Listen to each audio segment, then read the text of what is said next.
Unë me qef, kishëm na idejnë më ngjas dhe kishim diskutu se ka shumë çka për me fol. Normalisht e kemi kalu kohën ma shumë se që duhet.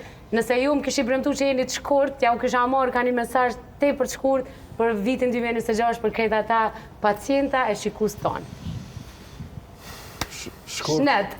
Po, urimi më i mirë që të kenë shëndet. Kjo është me rëndësi, prandaj unë këtu e përfundoj urimin.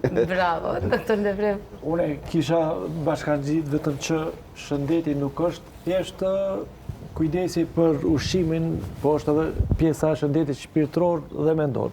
Bravo. Pra mirëqenia nuk është vetëm me pas të mirat, po edhe me domethënë me Stilin e jetës. Po me ndryshu stilin e jetës në gjitha sferat e jetës, të përfshi edhe sportin. Bravo. Domethënë kisha inkuraju prindrit që fëmijët e tyre përveç sportit me orientu atë ndrejtimet e arteve, se secilit art.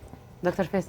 Atëherë në vazhdimsi me këto që tha Dëfrimi, unë kisha gjithashtu një mesazh, kisha çu prindve që përveç asaj që tha, të sa më pak rrjete sociale për fëmijët, dhe sa më pak TikTok për fëmijët për vitin 2027, 2026. Kaloj një vit, doktor Fisi. Se qëftim në kohë. Doktor Murat. Si mjek muj me thonë që është mirë mu vedisu sa më shumë, me marrë këshilla pej mjekve, pej neve, edhe i dëshiroj krejtve popullit shqiptar një vit të mbarë edhe të shëndetshëm. Doktor Artan. Shumë paqe, shëndet, bekim, familjen e secilit edhe sa më shumë dashuri. Doktoresha Lavinot. Përveç shëndetit e dashnis, kisha dash një vit plot me art, me emocionet bukra, me njerëz që na japin këto emocione. Doktor Nisar. Nuk je vetë, gjithmonë ka shpresë. Gjithmonë është dikush që mundohet me të ndihmu me kalu atë që e duke kalu tani.